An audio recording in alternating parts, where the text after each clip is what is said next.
First of all, a warm thank you to Kim Jong-kyu from the Ministry of Agriculture, Food and Rural Affairs, as well as Kim Do-ko from the Director of Foodpolis for the invitation to be here. It's a pleasure and an honor. Thank you very much.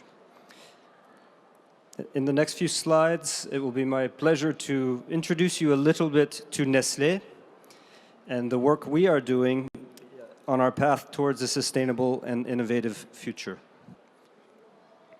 First, let me tell you a little bit about our company. Like many big companies, we take our purpose and our values very, very seriously. They define who we are, they define how we act, they define our behaviors, and it's often the easiest way to begin to understand who we are. Our purpose is to unlock the power of food, to enhance quality of life for everyone today and for generations to come. And our values are quite simple but robust. We are grounded in respect. This is respect for self, this is respect for others, this is a respect for diversity, and a deep respect for the future as well. Our company's story, we have a foundational story, which we love to tell because it speaks to who we are still today. Back in the mid to late 1800s, there was a very high level of infant mortality in Europe, in Switzerland in particular, where our company was founded.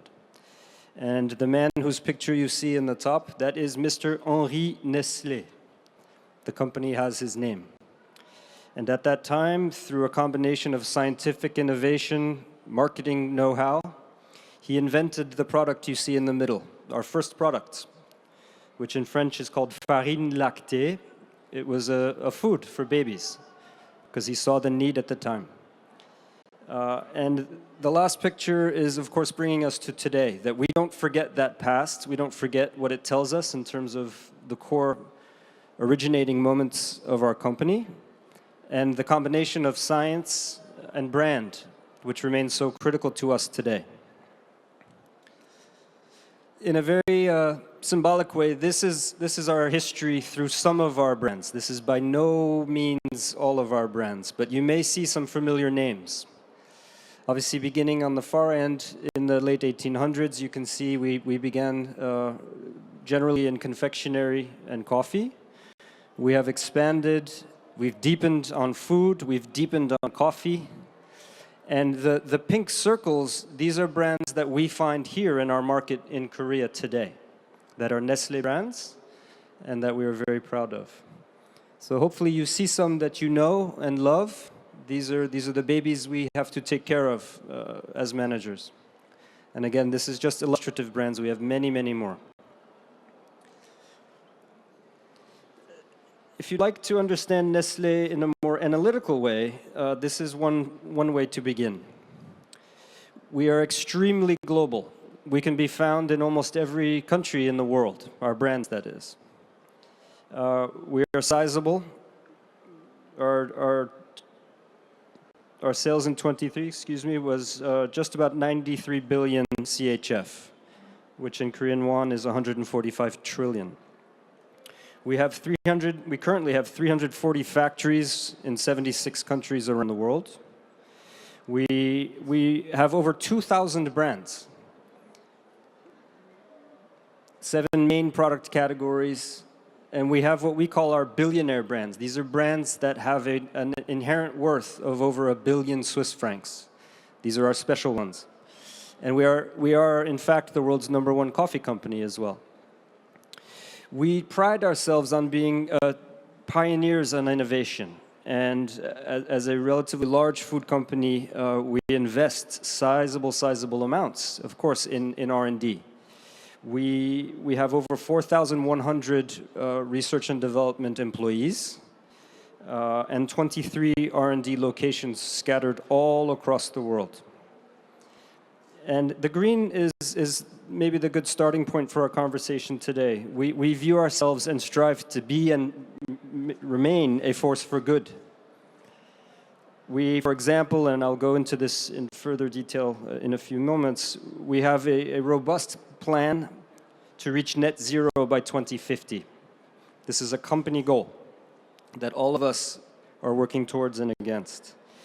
If you go to our many factories around the world, you will find that almost 92% of them are powered by renewable electricity sources, including in places as remote as Abidjan, Côte d'Ivoire. We are striving against packaging to be sure that we are designed for recycling, and we're already marching very quickly towards that end as well.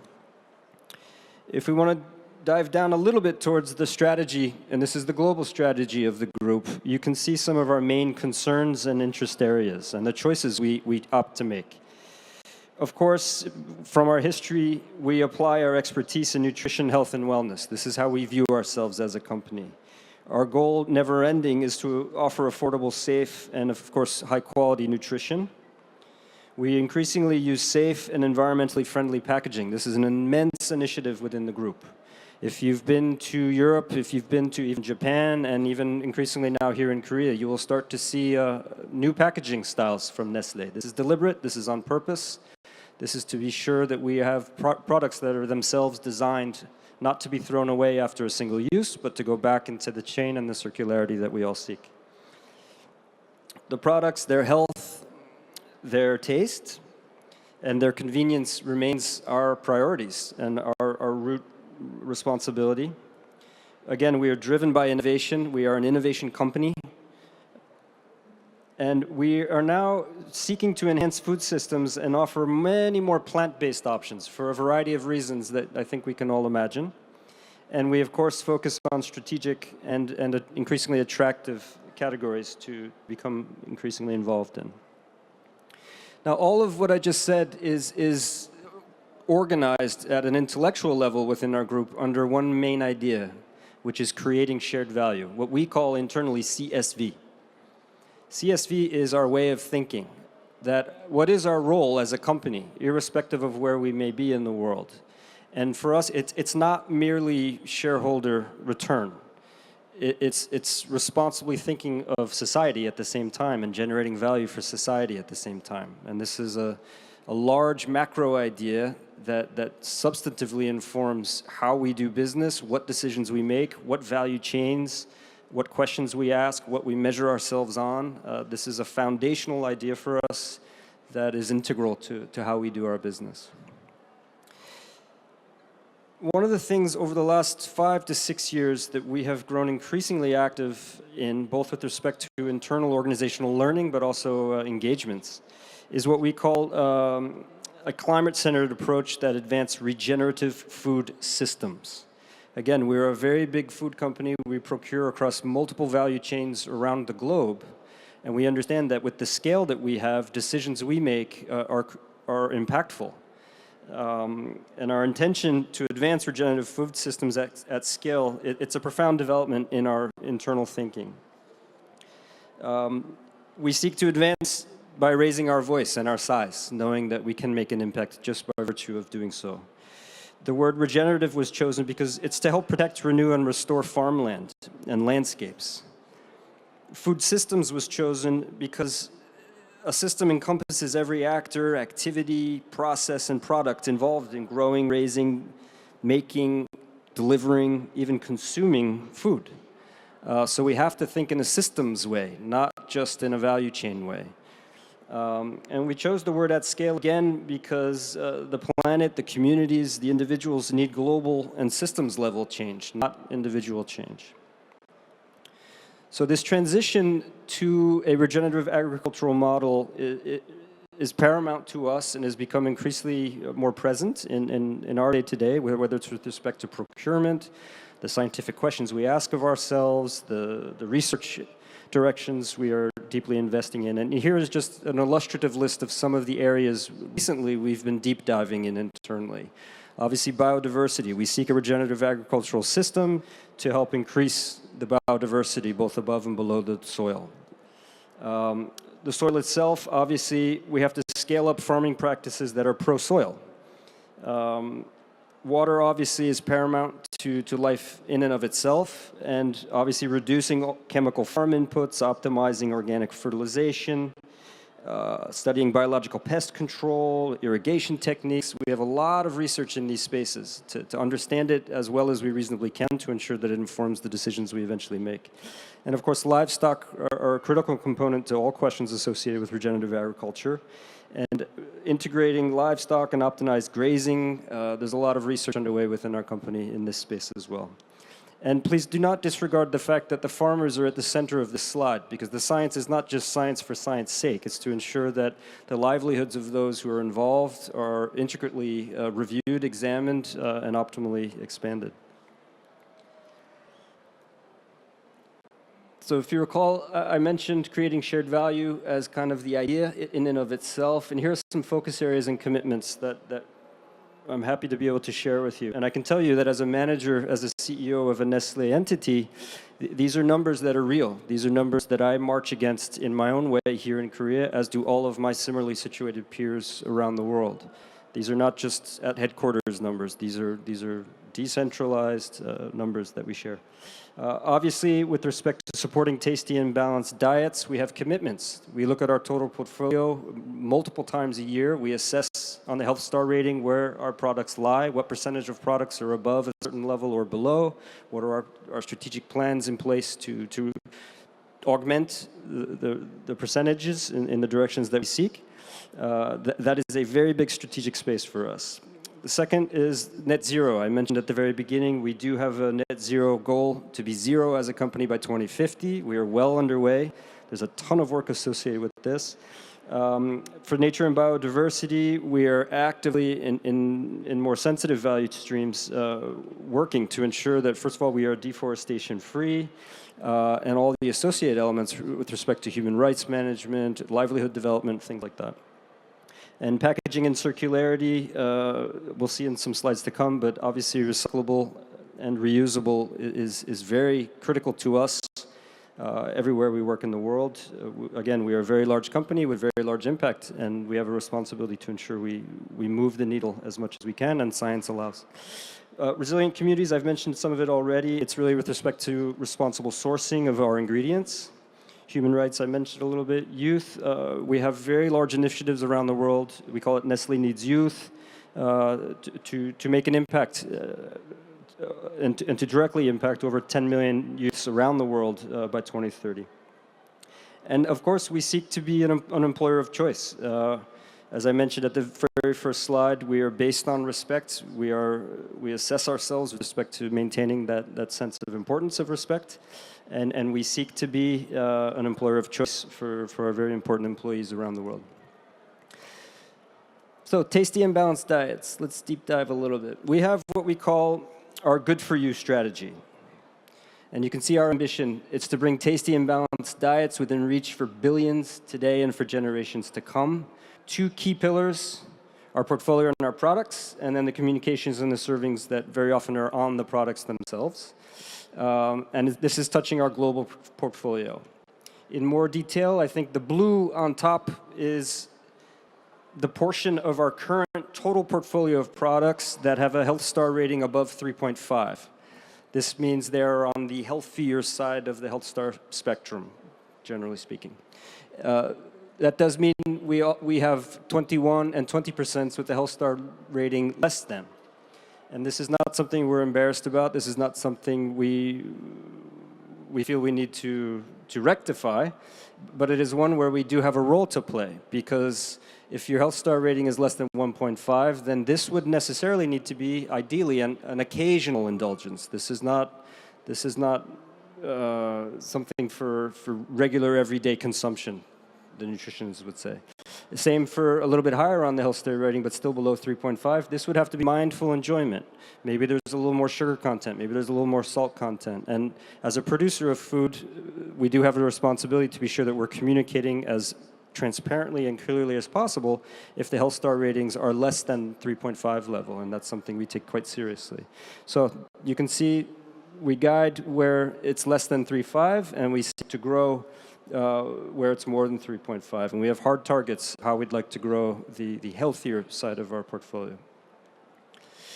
Plant-based portfolio, I think we can go quickly, but we have moved quite quickly on this as a group. because the research shows us from a variety of perspectives that people are moving this way. There's an interest here, both from the consumer side and obviously from the ecological side, there's an interest at play as well that is not insignificant. These are just some of the examples you can see from within our portfolio around the world. There is an amazing amount of research underway within our group in this space to be sure that we have the science, we have the consumer insights, and that we can ideally win in the future in this important and growing space. Healthy aging, this is actually a business that is alive and well here in Korea as well. Obviously, as population demographics around the world evolve, this is a space where business opportunities lie and obviously commensurate responsibilities lie. We have a lot of innovation research underway in this space too. Quickly, on the road to net zero, I mentioned it already twice, but these are our goals. And these are goals, again, that are cascaded all the way down our organization. All operations have visibility to these KPIs, and we structure our operations with respect to the expectations they set.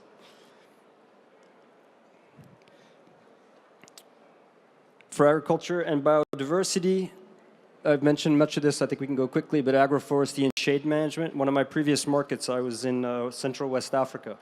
And this was a very big part of my job as the CEO there, was to ensure and assess the farms, the cooperatives and the farmers individually with respect to land use practices, biodiversity, avoiding monocropping, things like this. Packaging and circularity. Just today I had a visit from a technical expert from our headquarters on this very subject. We have a robust amount of work and research underway. And we can categorize it in these three main ways. Obviously, less packaging is generally good. Better packaging is always good. And better systems, while not entirely within our control, is something we play an active role in helping to encourage as well. Here are some examples, reducing our packaging complexity, increasing the use of rPET, reusable containers and refill systems. Just last week, I believe, we launched in France, I believe, a Kit Kat packaging in aluminum, for example, where it's a reusable aluminum cylinder. And pioneering alternative materials to facilitate recycling, and a little more on this to come.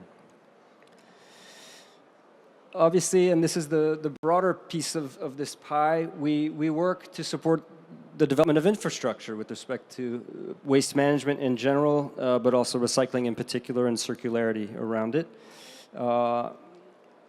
And internally, of course, we walk the talk as much as we can with respect to our own behaviors of consumption, whether it's in our offices and beyond, places that we control. And we, of course, advocate on behalf of what we believe in this space too.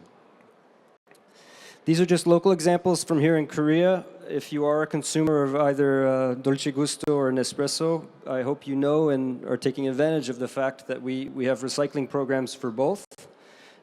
These are important programs and projects for us that I track monthly.